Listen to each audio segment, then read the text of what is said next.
টাকা আমার মাকে দেব, তোর কি? ছাতা মরে গেল, অথচ আজ আমি 30 বছর জেল খাটতেছি। একটা মানুষ বলেন তো 25-17 বছর বিদেশে, 20-22 বছর না হলে তার বিদেশ যায়নি। মনে করেন 20 বছর, 17 বছর আর 30 বছর, কত হয়? ওর জীবনে আর কি থাকে? এজন্য জেলখানার একটা অভিজ্ঞতা আপনাকে আমি বলছি শিক্ষার জন্যে। আবেগে পড়ে কোনো কিছু করতে যাবেন না। একবার যদি জীবনে কোনো ঝামেলা হয়ে যায়, সারা জীবন ওই 4 দেওয়ালের মাঝে বসে পস্তাবেন, কাউকে পাবেন না। আমি তো কিছু না করে গেছি তাই কাউকে পাইনি, আর আপনি অপরাধ করে যাবেন, আপনার বউ তখন অন্য জায়গায় চলে যাবে, আপনার ছেলে মেয়ে আপনার শত্রু হয়ে যাবে। এই পারিবারিক এই সমস্যার কারণে কত সন্তান পর্যন্ত তার বাবার নামে দেখলাম মামলা দিয়েছে। কে ভাই আপনাকে মামলা দিয়েছে? কে বলে আমি আমার ছেলে, ওর মাকে নাকি আমি মেরে ফেলেছিলাম। বলেন নাউজুবিল্লাহ। এটা শুধু পারিবারিক জীবন গেল, সামাজিক আছে, রাজনৈতিক আছে, আন্তর্জাতিক কিছু নিয়ম আছে। আমরা যেন সতর্ক থাকি। যদি কোনো কারণে কোনো অপরাধের সাথে জড়িয়ে আবেগে হোক, কারো নির্দেশে হোক, একবার যদি আপনি চলে যান, শাস্তি পেয়ে যান, তখন ওই নেতাকে আর খুঁজে পাবেন না। আমার ভাইরা, আমি যেটা বোঝাতে চাচ্ছিলাম, তাহলে আমাদেরকে আজকে থেকে জুলুম, এখান থেকে একেবারে পুরা জীবন মুক্ত হওয়া লাগবে। নাই তো আমি কিন্তু আল্লাহ মামলার আসামি হয়ে যাচ্ছি। পুলিশের কাছে বাধা দিলে হয় পুলিশবাদী কেস, আর মানুষের ওপরে জুলুম করলে হয় আল্লাহবাদী কেস। মানুষের ওপরে জুলুম করলে কেস করবে কে? আপনি লক্ষ্য করেছেন শব্দটা? আল্লাহ বলেন আমি নিজে মামলা দেব। মামলার বাদী যত বড় হয়, মামলা তত কঠিন হয়। আমাদের নামে মামলা দিয়েছিল রাষ্ট্র। যদি এরশাদ ভাই দিত সলিমুদ্দিন, আমি 3 দিনও আটকে রাখতে পারতো না। যত টাকা লাগে টাকা পয়সা দিয়ে বেরিয়ে চলে আসতাম, কারণ আমি আকিস গ্রুপে চাকরি করতাম। কয় টাকা লাগবে আপনার বলেন? এমন মানুষ মামলা দিয়েছে, টাকা না লাল দাগ দিয়েছে, যতবার তুলবেন মামলায় জামিন হবে না। এই জন্য মামলার বাদী যত বড়, কেস তত কঠিন হয়। এখানে আল্লাহ পাক নিজে মামলার বাদী জালেমদের বিরুদ্ধে। সুতরাং এই 15.5 বছরে 1628টা চেয়ারে যারা ছিল এই দেশে, প্রত্যেকেই আল্লাহর মামলার আসামি। কেউ ডাইরেক্ট, কেউ ইনডাইরেক্ট, এরা আল্লাহর মামলার আসামি। এদের কোনো মাপ নেই। আল্লাহু লা ইয়াহদিল কওমাজ জালিমিন, ইয়াহদি মোজারে, বর্তমান, ভবিষ্যৎ, প্রেজেন্ট, ফিউচার। আল্লাহ বলেন জালেমদের আমি হেদায়েত দিচ্ছি না, দেবও না। এই জন্য জালেমদের কপাল পুড়ে গেছে। দুনিয়াও আপনার শেষ, আখিরাত তো শেষ হয়ে গেছে। জালেমদের চোখের দিকে, মুখের দিকে এখন তাকালে দেখবেন শুধু চিন্তা, চিন্তা আর চিন্তার ছাপ। আরে ভাই, জেলে তো আলেমরাও ছিল, কই তাদের মুখে দেখতাম হাসি। আর এখন আজকে কর্নেল ফারুক খানের দিকে তাকান, চেহারা দেখেই মনে হচ্ছে ওর সব শেষ হয়ে গেছে। কি হতাশার ছাপ চেহারার ভেতরে।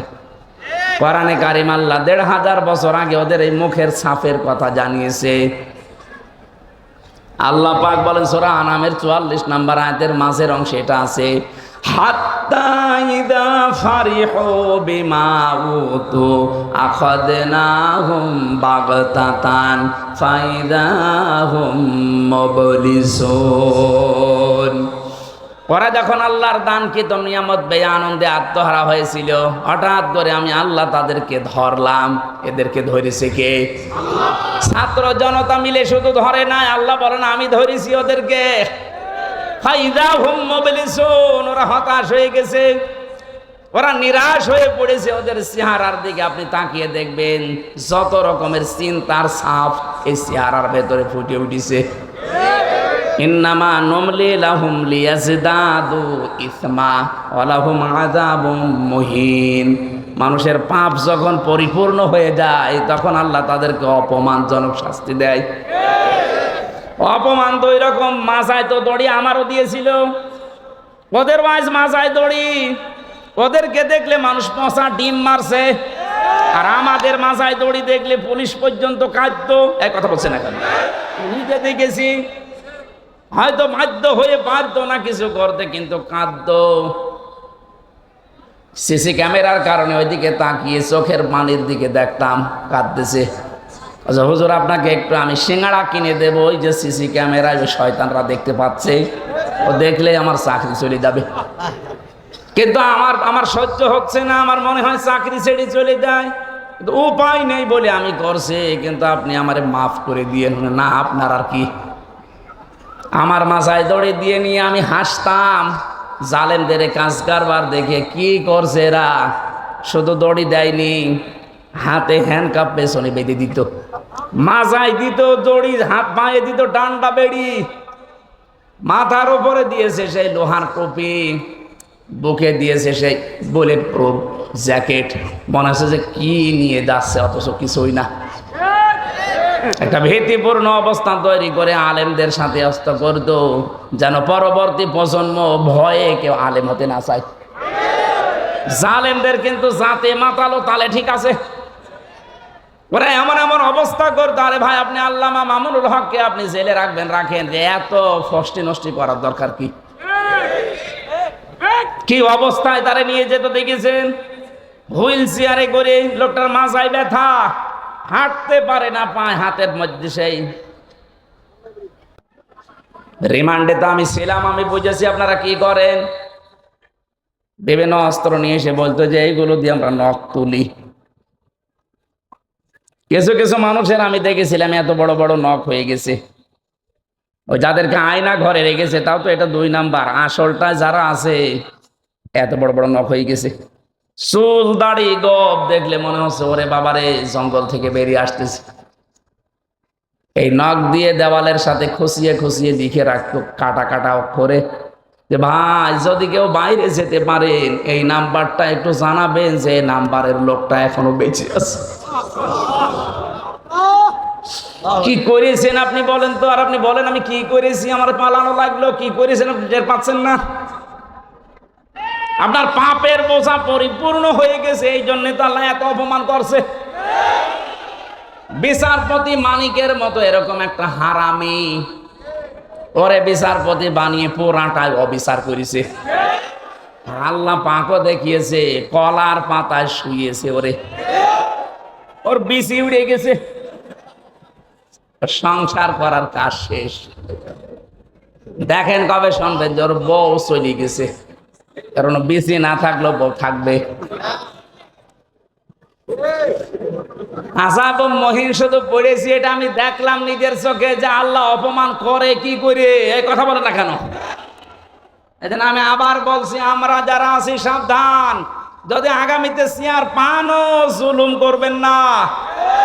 আপনার বাড়ি ঘর, আপনার অফিস আদালত যতই মজবুত করেন, আল্লাহ কিন্তু ওইটা জনশূন্য করে দেবে। আল্লাহ আমাদের হেফাজত করুন, বলেন আমিন। আমরা আজকে একটা গ্রাম নিয়ে আলোচনা করব, খুব খেয়াল করে মিলাবেন। আমার তো কোরআনের আয়াত পড়লেই মনে হয় এটা কেবল নাজিল হচ্ছে। সূরা নমল থেকে আমরা পড়েছি, এর নামকরণ, ঐতিহাসিক প্রেক্ষাপট, ব্যাখ্যা, অনেকগুলো কথা আছে, মাতৃভাষায় অর্থ, এগুলো সব বাদ দিয়ে দিলাম, কারণ আমার 10টার ভেতরে ডাক্তার ঘুমা। এই যে আপনারা এবার আলাদাভাবে বলা লাগবে, ওরা তুলে দেন, এটা তুলে দেন। হ্যাঁ, আপনি বসে আছেন মানে বললাম যে একটু ওঠেন ওঠেন ওঠেন ওঠেন। কেউ বসে আছে দেখেন তো, হয়তো ভেতরে বসে আছে, তুলে দিন তুলে দিন, সব ওঠেন, মাজা শার্ট করে 10 সেকেন্ড নেন, তাড়াতাড়ি করেন। এবার বসে।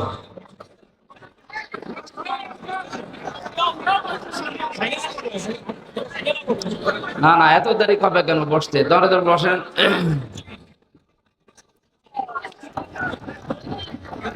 হয়নি, মাইকের আওয়াজ কানে লাগবে আর রিভাব লাগবে। হ্যাঁ, তাড়াতাড়ি করুন।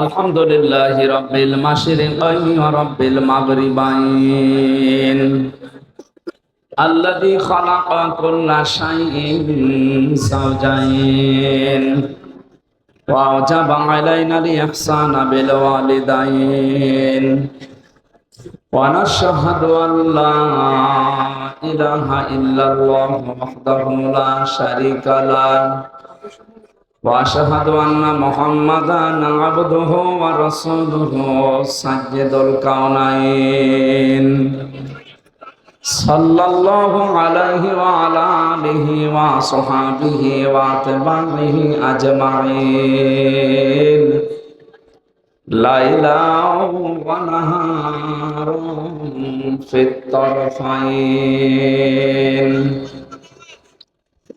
فقد قال الله تعالى في كلامه المجيد وبرهانه التوحيد أعوذ بالله من الشيطان الرجيم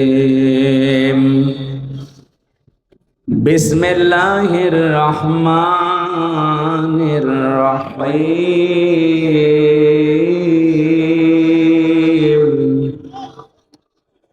وضرب الله مثلا قرية كانت آمنة مطمئنة كانت آمنة مطمئنة يأتيها رزقها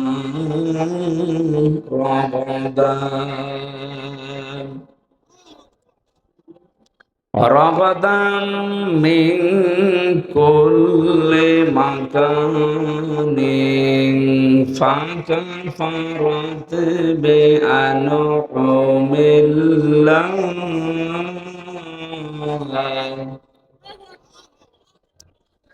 فأذاقها الله لباس الجوع والخوف بما كانوا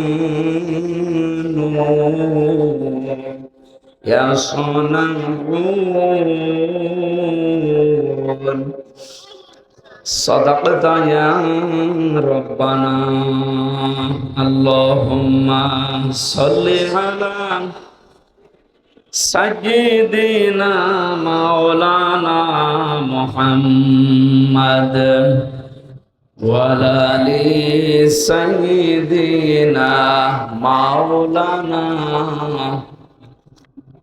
আলহামদুলিল্লাহ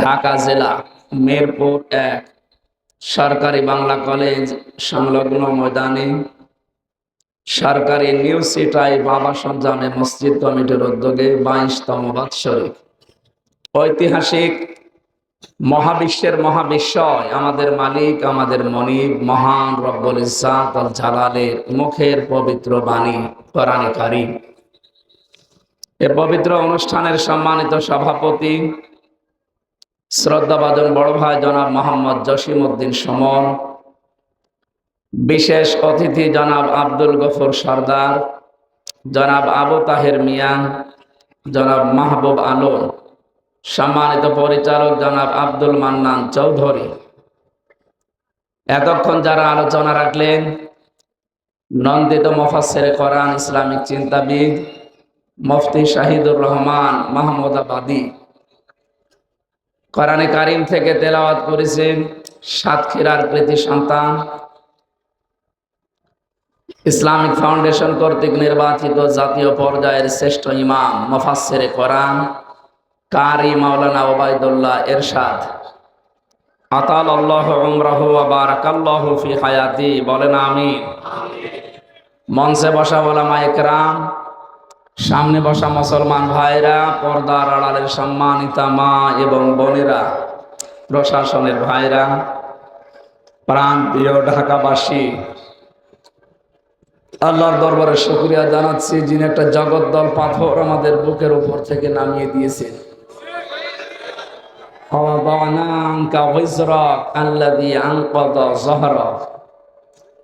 হে নবী, আয়ামে জাহিলিয়াতের যে পাথর বোঝা, এটা আপনার পিঠকে বাঁকা করে রেখেছিল। আমি কি ওই বোঝা আপনার পিঠ থেকে নামিয়ে দেইনি? ১,৫০০ বছর আগে আয়াতটা নাজিল হয়েছে। ওই সময় ছিল আইএমএ জাহিলিয়াতের যুগ। ২০২৪ সালের ৫ই আগস্টের আগ পর্যন্ত এই দেশে চলছিল আমি জাহিলিয়াতের যুগ। শব্দ দুইটা প্রায় কাছাকাছি, আইএমএ আর আওয়ামী। কাজ কারবারও প্রায় এক। আমি আবু জাহেলের জীবনী পড়ে দেখেছি, ও 14টা কর্মসূচি হাতে নিয়েছিল যতদিন দায়িত্বে ছিল রাষ্ট্রের। এই হচ্ছে না, এখানে কথা বলতে মাইক কি ঠিক করবেন? হ্যাঁ, এগুলো এখানে দেবেন। এত দূরে না, কাছাকাছি। ঠিক আছে, বসেন বসেন, এখানে বসেন। দাঁড়িয়ে কি সমস্যা? বসা লাগবে, একটু বসেন। সব বাদ দিয়ে বসেন, ভালো লাগবে।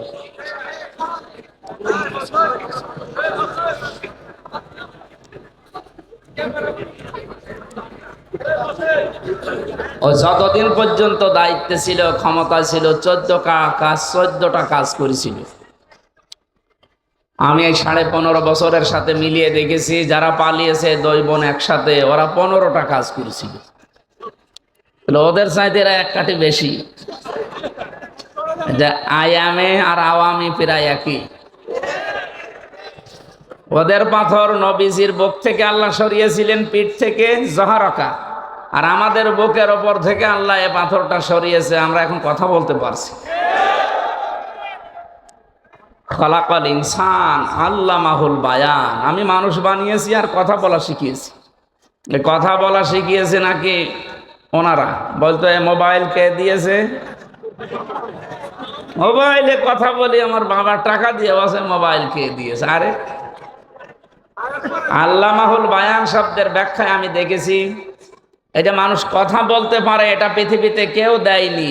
এ শক্তি দিয়েছে কে? তামাম দুনিয়া সব যদি এক জায়গা হয়ে চেষ্টা করে, আপনার মুখ দিয়ে কথা বের করতে পারবে না। বিজ্ঞান এখন প্রমাণ করছে, কয়েক ইঞ্চি জায়গা এখান থেকে কথা বের হতে 27টা স্তর পার হওয়া লাগে। 27টা ধাক্কা খায়, এরপর একটা কথা তৈরি হয়। আর হাদিসের ব্যাখ্যা জানিয়েছে, প্রত্যেকটি স্তরে একটা করে ফেরেশতা বসে আছে। এ ওর কাছে, ও ওর কাছে, ও ওর কাছে, এভাবে দেয়। শেষ পর্যন্ত এই মুখের গর্ত দিয়ে একটা কথা বের হয়। একটা ফেরেশতা যদি বলে না আমি এ দায়িত্বে আর নেই, সারা জীবনেও কথা বলতে পারবেন না। কি দয়া আল্লাহ করেছেন, চিন্তা করেছেন? উনি নিজের হাতে যে 5টা জিনিস রেখে দিয়েছেন, কাউকে দেননি। শ্রবণ শক্তি, দর্শন শক্তি, বাক শক্তি, আকেল শক্তি আর ঘ্রাণ শক্তি। এর ভেতরে বাক শক্তি আছে না? বলেন না কেন? এজন্য কথা বলার যোগ্যতা দিয়েছে কে? অথচ বাক শক্তি রুদ্ধ করে রেখেছিল যারা 15.5 বছর। তারা আল্লাহর ভাষায় জালিম। কারণ যেখানে সেইটা দরকার উনি সেট করে দিয়েছে, সেইটা আপনি উল্টিয়ে অন্য জায়গায় নিয়ে যেতে চান। এই যে বললাম 15টা কাজ তারা করেছিল, তার ভেতরে একটা এইটা সমকামিতা। এই কথা বলছেন? আল্লাহর পুরা সিস্টেম তারা পাল্টিয়ে ফেলেছে। পৃথিবীতে একটা সাগর আছে, ডেড সি, মৃত সাগর, সেখানে কোনো প্রাণী বাঁচে না। এই সমকামিতা করার কারণে তাদের উপর আল্লাহ গজব দিয়েছিলেন। আমাদের দেশটাকে এরকম ডেড সি বানানোর জন্য অনেকে গোপন ষড়যন্ত্র এখনো মেতে আছে। ঢাকাতে মানবতার অফিস খোলার নামে এরা সমকামিতার অফিস খুলতে চায়। এদেশে একটা মুসলমান বেঁচে থাকতে আমার মনে হয় আল্লাহর বিরুদ্ধে যায় এমন কোন কাজ হতে দেওয়া হবে না ইনশাআল্লাহ। আল্লাহ রাব্বুল আলামিন বলেন, আলাম তারা ইলাল্লাযীনা বাদদালু নি'মাতাল্লাহি কুফরা ওয়া আহাল্লু কওমাহুম দারাল বাওয়ার। ইলা আখিরি আয়াত। সূরা ইব্রাহিমের ভেতরে আল্লাহ বলেন, হে নবী আপনি কি দেখেননি ওই মানুষগুলোর দিকে যারা আল্লাহর নিয়ামতকে পাল্টিয়ে ফেলেছি কুফরি দিয়ে। কুফর মানে ঢেকে ফেলা, কুফর মানে আল্লাহ পাক যেভাবে যেভাবে চা দিয়েছেন ওইটাকে যারা পাল্টিয়ে ফেলতে চায়, ঢেকে ফেলতে চায়, এই মানুষগুলোকে আল্লাহ পাক বলেন আপনি দেখেন না কেন ওদের দিকে একটু। আলাম তারা ইলাল্লাযীনা বাদদালু নি'মাতাল্লাহ। দুনিয়া তৈরি হওয়ার পর থেকে আজ পর্যন্ত, এখান থেকে কিয়ামত পর্যন্ত যত মানুষ দুনিয়ায় আসবে, যুজ্জিনা লিন্নাসি হুব্বুশ শাহাওয়াতি মিনান নিসা, যেই 9টা জিনিসের উপরে আল্লাহ আকর্ষণ তৈরি করে দিয়েছে, আমাদের কাছে লোভনীয় করে দিয়েছে, তার ভেতরে নারী একটা। কে বলছে? সুতরাং নারীর প্রতি পুরুষের আকর্ষণ এটা বানিয়েছে কে? এইটা পুরো আজ উল্টিয়ে যারা পুরুষে পুরুষে বিয়ে করবে, মেয়েতে মেয়েতে বিয়ে করবে। কুষ্টিয়ায় 3 দিন আগে 2 জন মহিলা বলছে আমাদের বিয়ে দিয়ে দেন, না হলে আমরা মরে যাব। তোমরাই যদি বিয়ে করবে তা আমরা কি ঘাস কাটছি? আমাদের কি দরকার? আল্লাহ সিস্টেম করে দিলেন যে পুরুষের প্রতি নারী, নারীর প্রতি পুরুষের আকর্ষণ, এটা আমি আল্লাহ বানিয়েছি। যুজ্জিনা লিন্নাস হুব্বুশ শাহাওয়াতি মিনান নিসা, 1 নম্বরে মেয়ে লোকের নাম। সেইটা যারা পাল্টিয়ে ফেলতে চায় তারা কাফের। আল্লাহ বলেন বাদদালু নি'মাতাল্লাহি কুফরা ওয়া হাল্লু কওমাহুম দারাল বাওয়ার। ওই মানুষগুলো জাহান্নামের যে ঘর, এই দারুল বাওয়ারের দিকে, জাহান্নামের ঘরের দিকে জাতিকে তারা পরিচালিত করতে চায়। সমকামিতা যারাই প্রমোট করবে তারা জাহান্নামী, কারণ এরা আল্লাহর পুরা সিস্টেমকে উল্টিয়ে দিতে চায়। কথা বলেন ঠিক কিনা? একজনকে নিয়োগ নিয়ে কয়েকদিন খুব তোলপাড় চলছিল এই একটা কারণে, উনি সমকামিতা প্রমোট করতেন। ওনার যে সিনেমাগুলো আপনি বানিয়েছে দেখেছিলেন, বিশেষ করে bachelor, 3rd person singular number, এগুলো দিয়ে একটা মেয়ে লোকের ঘর কি করে ভাঙা যায়, পরকীয়া প্রেমে কি করে আসক্ত করা যায়, সেই শিক্ষাগুলো দেওয়া হতো। এই কারণেই তো এদেশের মুসলমানেরা তাকে মাথার উপরে মেনে নিতে পারেনি। কথা বলে না কেন? আল্লাহর প্রকাশ্য নিষিদ্ধ কাজ যারা বৈধ করতে চায় যে কোনো কায়দায়, এদেশের মানুষ কিন্তু বুঝে ফেলে। আর বুঝে ফেললে আপনি কি তাদেরকে আর দাবিয়ে রাখতে পারবেন না। যদি একবার বসে যে আল্লাহ রাসূলের বিরুদ্ধে যাচ্ছে, ও বাবা হলেও তালাক দেবে। কথা বলেন। এতটুকু থাকলে ইনশাল্লাহ যথেষ্ট। এতটুকু ঈমানও যদি আমাদের থাকে, কিয়ামত পর্যন্ত এদের সংরক্ষিত থাকবে। কিন্তু এটা ধরে রাখা লাগবে, মুনাফিকে যেন না ঢোকে। অনেক মুনাফিক অলরেডি তৈরি হয়ে গেছে, কারণ জালেমদের এতদিনের জমানো টাকা হালাল করা লাগবে না। অনেকে হালাল করছে এইভাবে, না আপনি বিপদে পড়বেন। কোরআনে কারিমের সূরা নমল ভালো করে খেয়াল করবেন। আমি কোরআনের আয়াতের তাফসিরের সাথে বাস্তবতা যখন মিলাতে চাই, দেখি খাপের খাপ মুমতাজের বাপ মিলে যাচ্ছে। একটু দেখেন তো মেলে কিনা। আমাকারো মাকরাও আমাকারনা মাকরাও ওয়া হুম লা ইয়াশউরুন। সূরা নমলের 50 নম্বর আয়াত, 19 নম্বর পারার 20 নম্বর পৃষ্ঠা 6 নম্বর লাইনে আছে। এটা আধুনিক তাফসিরে পাবেন। আল্লাহ পাক বলেন মাকারু মাকরান, ওরা ষড়যন্ত্র করেছিল ষড়যন্ত্র করার মতো। মাকারু দিয়েই তো শেষ হয়ে যেত, মাকরান দিলেন কেন? আল্লাহ পাক বলেন এমন ষড়যন্ত্র ওরা করেছিল 1500 বছর আগে আয়াতটা নাযিল হয়েছে। এটা লূত নবীর ওই কাহিনীকে আল্লাহ তুলে ধরেছেন। ফাকাদ মাকারু মাকরহুম ওয়া ইনদাল্লাহি মাকরুহুম ওয়া ইন কানা মাকরুহুম লিতাযুলা মিনহুল জিবাল। সূরা ইব্রাহিমের 46-47 নম্বর আয়াতে আল্লাহ জানিয়েছেন, হে নবী ওরা এমন ষড়যন্ত্র করেছিল যে পাহাড় পর্যন্ত তার জায়গা ছেড়ে চলে যাবে। ওদের ষড়যন্ত্রের জাল এত গভীর ছিল। এই যে 15টার কথা বলছিলাম, একটা একটা দেখবেন মিলে যাবে। তার ভেতরে 1 নাম্বার এই সমকামিতা। লূত নবী আলাইহিস সালামের জামানায় ওরা আরম্ভ করেছিল এই ষড়যন্ত্র, এই দুর্বিসন্ধি। আল্লাহ পাক বলেন, আমিও বসেছিলাম না।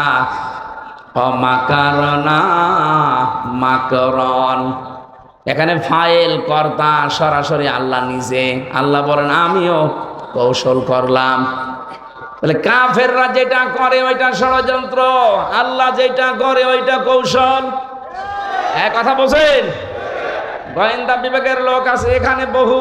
আমি আসার সময় চোখ দেখে বুঝেছি, কারণ আমি জানি আমি যেখানে যাই ফেরেশতা আগে যে হাজির হয়।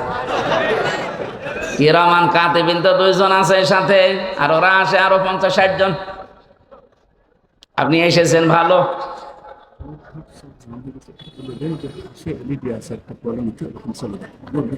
রোড ঘাট পুরা জাম হয়ে গেছে, আশপাশে বলে যে কি এলইডি নাকি লাগানো আছে, সেখানে যান যদি জায়গা পান।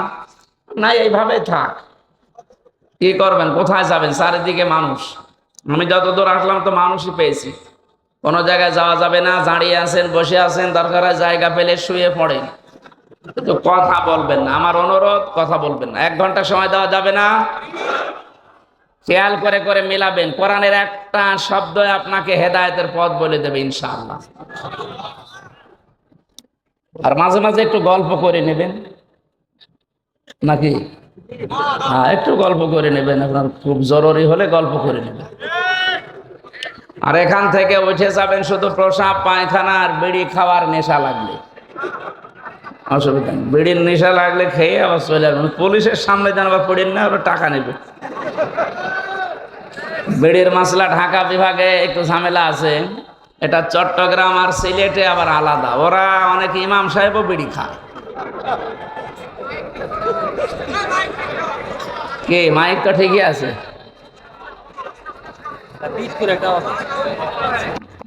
না, এই মাইক যারা নিয়েছেন কি কয়, ওনারা কয়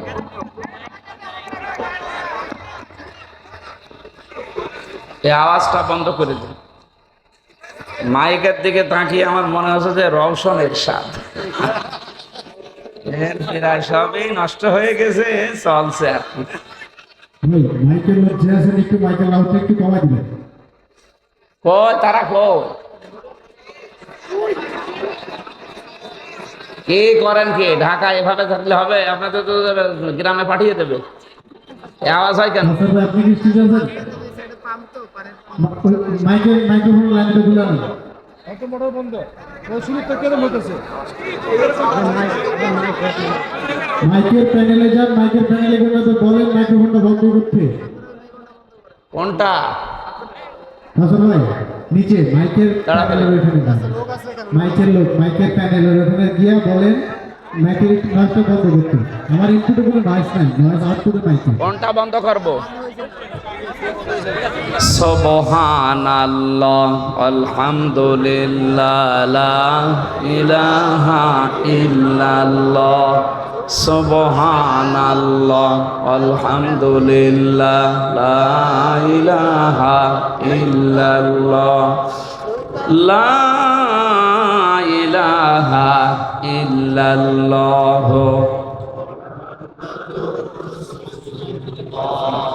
এই স্টেজের 2টা মাইক চালু করে দেন আর রিভাব দেন।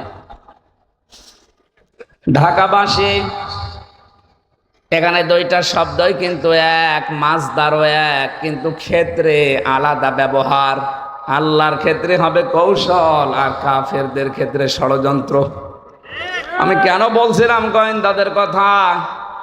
কারণ কালকে এটা ওরা অন্যদিকে নিয়ে যেতে পারে। কারণ যারা পালিয়ে গেছে ওরা তো বসে নেই, ওরা অলরেডি এই শব্দ নিয়ে ষড়যন্ত্র আরম্ভ করেছে। এতদিন পর্যন্ত জোট করতে পারে না, এখন বলছে জঙ্গিবাদ, মৌলবাদ। এই ধোয়া তুলেই তো এই 15.5 বছর হাজারো মানুষকে জেলে ভরে রেখেছিল, গুম করেছিল। এই ধোয়া আমরা আর তুলতে দেব না। বিশ্বের যারা মডল আছে এদেরকে আজ উনি বিভিন্ন দেশে সিম্পেথি পাওয়ার জন্যে ছড়িয়ে বেড়াচ্ছে। যে আমরা নির্বাচিত ছিলাম, আমাদেরকে উৎখাত করা হয়েছে। এটা একটা দাহা মিথ্যা কথা। এই 15.5 বছরে যারা নির্বাচিত ছিলাম এ কথা বলে, এদের নাই ঈমান নেই বুঝলাম, বিবেকও নেই। আপনি শয়তানকেও যদি জিজ্ঞাসা করেন যে 15.5 বছরকে নির্বাচন হয়েছে, শয়তানও হাসবে, এ কি বলে গো। আরে নির্বাচন হয় যে পদ্ধতিতে, তার নাম নির্বাচন। তার নাম কি? আপনি যে নির্বাচিত দাবি করছেন, এটা হওয়া লাগে নির্বাচনের মাধ্যমে। যে 15.5 বছর তো নির্বাচনই হয়নি, আপনি দাবি করেন কি করে? একটা হাসি মানুষ এত দাহা মিথ্যা কথা বলেন, আপনার লজ্জা লাগে না?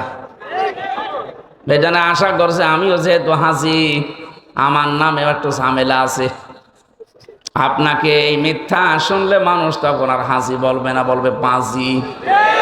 এটা আবার আমার গায়েও লাগতে পারে, এই জন্য আমি নিজের বাঁচানোর জন্য বললাম, হাসি হয়ে আর মিথ্যা বললেন না। কথা বলেন না কেন? এই জন্য এখান থেকে আমি যেটা পেয়েছি, হুয়া যে তাবাকুম ওয়া মা জাআলা আলাইকুম ফিদ্দীনি মিন হারাজ। আল্লাহ পাক বলেন তিনি সে আল্লাহ যিনি তোমাদেরকে নির্বাচিত করেন। তাহলে নির্বাচিত করার দায়িত্ব কার? পদ্ধতি হচ্ছে নির্বাচন। লক্ষ লক্ষ নবীর উম্মত থেকে আল্লাহ নির্বাচন করে করে আমাদেরকে নির্বাচিত করে এই দুনিয়ায় পাঠিয়েছেন। কথা বলেন না কেন? আপনি আল্লাহর সিস্টেম ওই 15 বছরে পাল্টিয়ে ফেলেছিলেন। আল্লাহ যে একটা সিস্টেম দিয়েছিল যে নির্বাচনের মাধ্যমে নির্বাচিত হয় আমার উম্মতে মুহাম্মদীরা, সেইটাও পাল্টিয়ে আন্দাজে দাবি করতেন আমরা নির্বাচিত, অথচ নির্বাচন দেওয়ার আগে আপনি 154 জন ঘোষণা দিয়ে দিয়েছেন। এতটুকু শেষ করেননি, দিনের ভোট রাতে করে ফেলেছেন। নির্বাচন হলো কবে? আর একবার তো আমি চলেছিলাম না। আমি যা বলছি এটা বাস্তবতা, আপনি মিথ্যা কথা আর বলবেন না। কারণ তামাম দুনিয়ায় আপনার কথাগুলো গেলে মানুষ এখন মনে করে মনে হয় পাগল হয়ে গেছে। আর পাগল হওয়ারই কথা। এক মুরব্বী লোক দৌড়াচ্ছিল উর্দু শ্বাসে, ছেলের সাথে পথে দেখা, ছেলে বলছে আব্বা এত জোরে কোথায় যাও? বলছে ওরে ভাই গরু হারিয়েছে।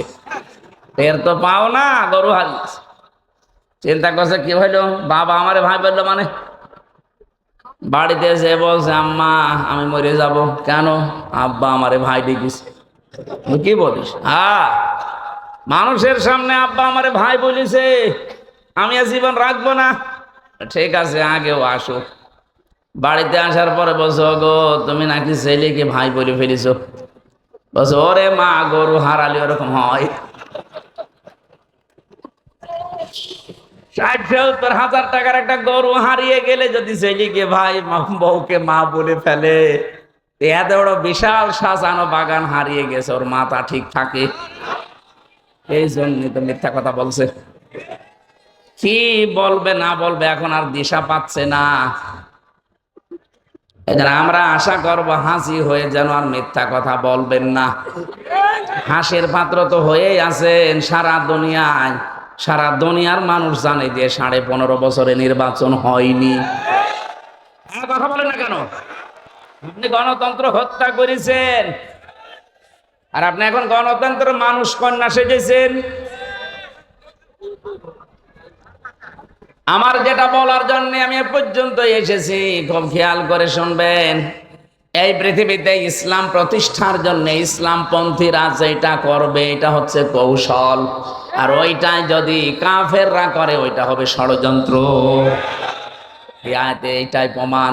অমাকারু মাকরাও অমাকারনা মাকরন, 4টা শব্দ দেখেন একরকম।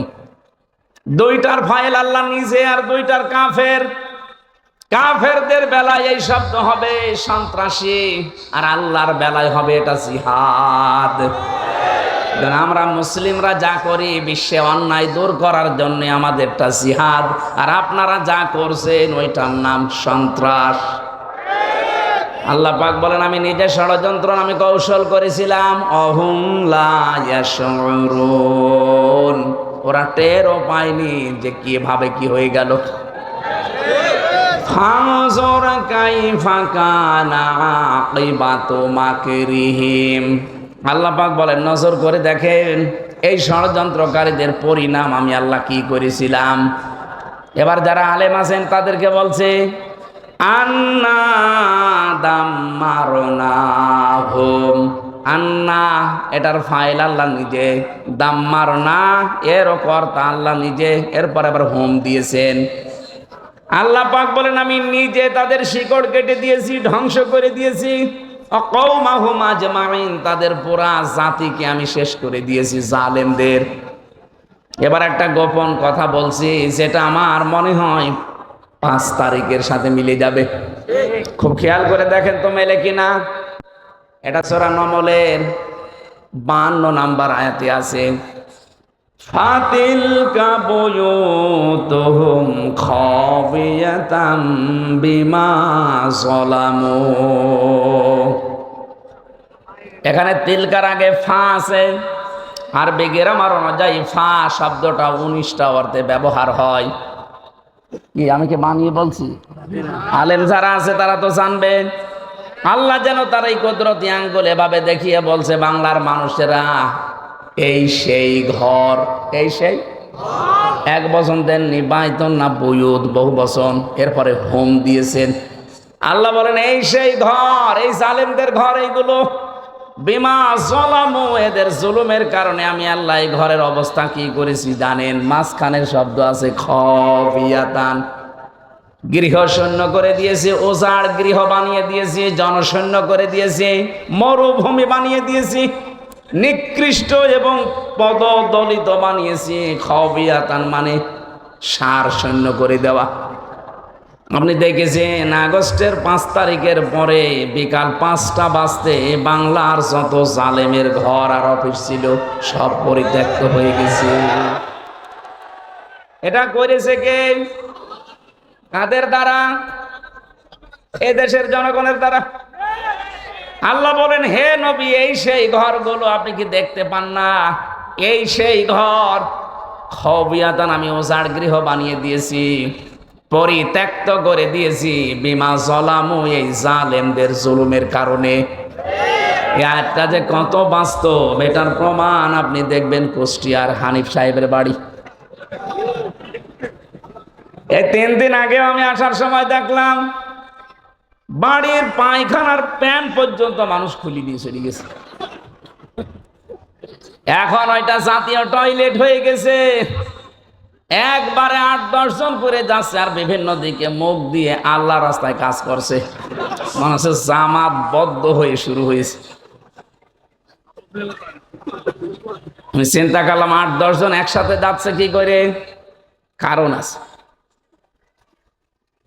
কয়েকদিন আগের পেপারে দেখলাম ওই যে বড় ঘর যেটা ঢাকাতে, এত আবেগ নিয়ে মানুষ সেখানে যেত চুমা খেত ঘরে, অথচ ঘরটা এখন পরিত্যক্ত। 3 মাসের ব্যবধানে ওইটা এখন টয়লেট হয়ে গেছে। কথা বলছে না কেন? গান এখন দেখে আসেন, এক একজন এক এক দিকে মুখ দিয়ে সবাই একসাথে কাজ করছে। আমি বললাম না এর ভেতরে একটা কারণ আছে। কারণ কি? 16 সালে হজে গিয়েছিলাম, কাবা শরীফ তাওয়াফ শেষ করার পরে আমি একটু উপরে গেলাম, যে দেখি পেটে চরম ব্যথা।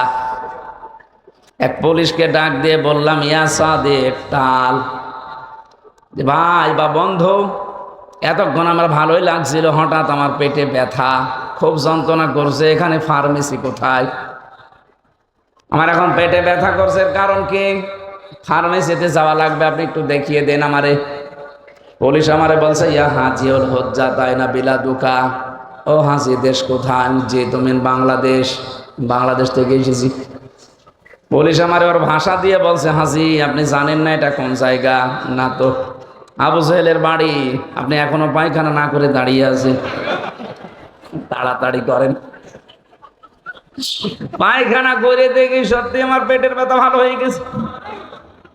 আল্লাহ যেন আমাকে হাতে ধরে বসাতে চাচ্ছে, হামজা এত টাকা খরচ করে আসলে আরে শয়তানের বাড়ি পায়খানা না করে চলে যাবা, তাড়াতাড়ি করো। আমার তো মনে হচ্ছে ঠিক 2024 সালের 5 আগস্টের পর থেকে অনেকের বিভিন্ন রোগ দেখা দিচ্ছে, এ রোগ ভালো হওয়ার জন্য এখন এই কাজ করছে। এর পরের শব্দটা আমি বলার জন্য এই পর্যন্ত নাই, আমি আসতাম না, এবার আসে। এর শিক্ষাটা কি? আল্লাহ পাক বলেন, ইন্না ফি যালিকা লাআয়াতাল লিকাওমিন ইয়ালামুন। মাঝখানে লাম আছে, এটা লামে তাকিদ। আল্লাহ পাক নিজে গ্যারান্টি দিচ্ছেন এর ভেতরে শিক্ষা আছে। কি আছে? কাদের জন্যে? লিকাওমিন ইয়ালামুন, যারা জ্ঞানী, এই জাতির জন্য শিক্ষা এখানে আছে। এখন আমার প্রশ্ন, শিক্ষাটা কি? মুফাসসিরিন ইকরাম জবাব দিয়েছেন, শিক্ষা এই, আল্লাহ পাক যখন কোনো এলাকাকে খাওয়াবিয়াতান বানিয়ে দেন তাদের জুলুমের কারণে, পরবর্তীতে যারা ওই জায়গায় বসবে তারা যেন চিন্তা ভাবনা করে জীবন চালায় যে আমরাও যদি জালেম হয়ে যায় আমাদেরও বাড়ি ঘর কিন্তু এরকম পরিত্যক্ত হয়ে যাবে। এই জন্য আগামীতে যারা চেয়ারে বসবেন তারা চিন্তা ভাবনা করে চালাবেন। এ জালেমদের 15 বছরের এত বড় শিকড় যদি আল্লাহ কেটে দিতে পারে, ফাকতি আদাবিরুল কওমিল্লাযিনা যালামু আলহামদুলিল্লাহি রাব্বিল আলামিন। বলেন আল্লাহু আকবার। আল্লাহ বলেন জালেমদের শিকড় কেটে দেওয়া হয়ে গেছে। কে বলছেন? এদের এত বছরের শিকড়, আপনি একটা তাকান ইউনিয়ন থেকে শুরু করে একেবারে আন্তর্জাতিক লেভেল পর্যন্ত এমন কোন জায়গা নেই জালেমদের শিকড় ছিল না। এইগুলো যদি আল্লাহ কেটে দিতে পারে, আগামীতে যারা বসবে তাদের শিকড় কাটতে আল্লাহর দেরি হবে। আল্লাহ পাক শুধু বলবেন কোন, ইন্নামা আমরুহু ইযা আরাদা শাইআন আইয়াকুলা লাহু কুন ফায়াকুন। আমি যখন কোনো কাজের ইরাদা করি, ইচ্ছা করি, কিছুই করা লাগে না, শুধু কোন বলি, ফায়াকুন হতে 1 সেকেন্ডও দেরি লাগে না। 1:30 থেকে 5:30, 3.5-4 ঘন্টার ভেতরে যদি সারা বাংলাদেশের 630টা থানা জালেমদের যত বাড়ি ছিল আমার জানা মতে একটাও নেই, কিছু না কিছু হলেও কাজ, দরজা জ্বালানোর কাজ ভাঙা হয়েছে, এখন পরিত্যক্ত হয়ে পড়ে আছে। চুয়াডাঙ্গায় যিনি ছিলেন, সেলুন, চুল কেটে বেড়াতো। সেলুন মানে কি? চুল কাটে না? এই লোকের বাড়ি ঘরের অবস্থা দেখেছেন? অথচ কি দাপট ছিল এ 15 বছরে, কত কিছুর মালিক হয়ে গিয়েছিল নামে বেনামে। মানুষ তার নাম পর্যন্ত পাল্টিয়ে দিয়েছিল এলাকায়। কি সুন্দর নাম তার, সোলাইমান হক জোয়ারদার সেলুন, ওরা নামই পাল্টিয়ে নাম দিয়েছে হনুমান। হ্যাঁ, এই যে হোসাইন আছে, জিজ্ঞাসা করেন, ওর বাড়ি ওখানে। ওর নাম এখন আর কেউ সেলুন বললে চেনে না, ওর নাম বলা লাগে। হনুমান কোথায়, তার বাড়ি কোনটা মানুষ দেখিয়ে দেয়, এই যে সেই জাতীয় টয়লেট। 3 মাসে যদি এই অবস্থা হয়ে যায়, 3 বছর যেতে দেন, এদেশে জালেমদের একটা চিহ্নও থাকবে না। আমাদের শিক্ষা এখান থেকে, আমরা যেন জালেম হয়ে না যাই, কারণ জালেমদের বিরুদ্ধে সরাসরি মামলা দেবে আল্লাহ নিজে। সূরা শুরা 25 নম্বর পারা 6 নম্বর পৃষ্ঠার 12 নম্বর লাইনের 42 নম্বর আয়াতের প্রথম অংশে আছে, ইন্নামাস সাবিলু আলাল্লাযিনা ইয়াযলিমুনান নাস। অবশ্যই আমি আল্লাহ মামলা দায়ের করব দুনিয়ায় যারা মানুষ হয়ে মানুষের উপরে জুলুম করে। ইয়াযলিমুন আল মুসলিমুন আল্লাহ দেয়নি, দিয়েছে। ইয়াযলিমুনা মোজারে, বর্তমান ভবিষ্যৎ, প্রেজেন্ট ফিউচার। আল্লাহ মুসলিমুনা না দিয়ে নাস দিয়েছেন একবারে। মানুষ হয়ে যারা মানুষের উপরে জুলুম করেছেন এতদিন, তারা আল্লাহর মামলার আসামি। বিশ্বজিৎ কি মানুষ ছিল না? এক কথা বলছে না, সে মুসলমান না কিন্তু সে তো মানুষ। বলেন কি করে মারলেন তাকে? আমার সাথে জেলে ছিল ওই ছেলেটা, খুলনায় বাড়ি, ওই যে 18 মাইল নাকি আছে না ভাই, ওখানে বাড়ি ওর শাওন। আমি বললাম আপনি এইভাবে কোপ মারলেন কি করে? বলছে আমার মাথা ঠিক ছিল না। মাথা ঠিক ছিল না, কি হয়েছিল বলো? উপর থেকে আমাদেরকে যা জানিয়েছে আমরা তাই করেছি।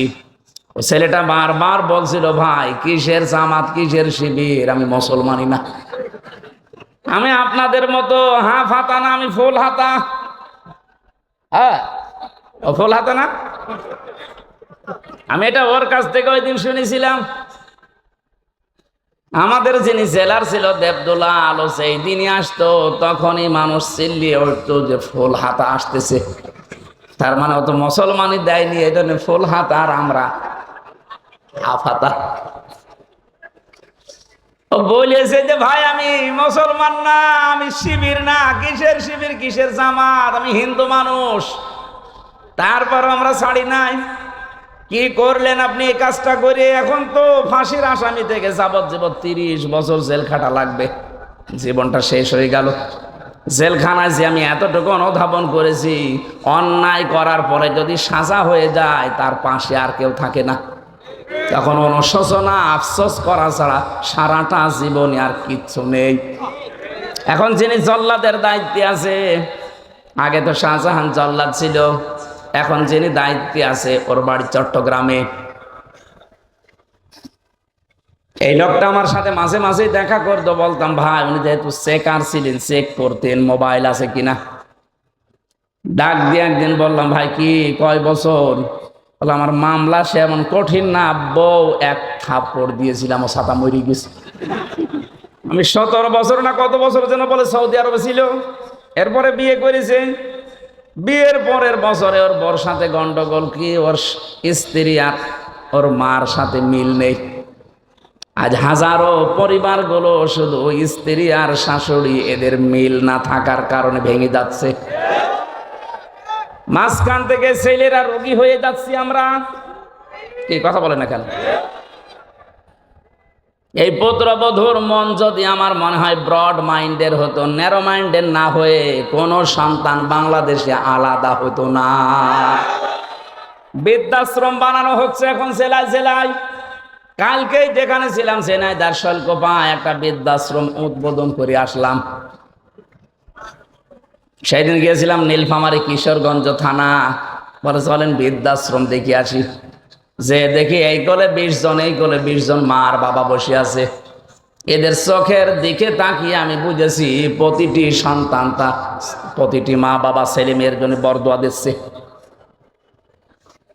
এই জন্য তো শুধু আমি সন্তান আমি দায়ী না, এ ওবায়দুল্লাহ এরশাদ দায়ী না।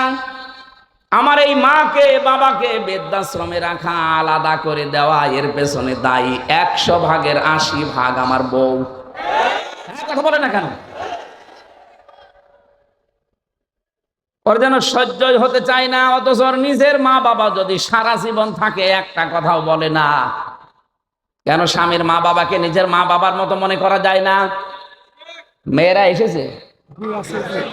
সম্মানিতা মা বোনের একটা গোপন আমল বলছি, জীবনে যদি স্বামীর মন পেতে চান, সত্যিকারের ভালোবাসা পেতে চান, স্বামীর মা বাবাকে নিজের মা বাবা মনে করেন। হয়তো নিজের জীবনেও স্বামীর মন পাবেন না, উপরে উপরে হয়তো আপনাকে ভালোবাসা দেখাবে, আর ভেতরে ভেতরে দোয়া করবে আল্লাহ এর তুলে নেও। কারণ এর কারণে আমার 25-30 বছর আমার পেছনে যারা শ্রম দিল, ওই মা বাবা পর্যন্ত এখন আমার কাছে নেই। নাকি ঢাকা শহরে এগুলো হয় না?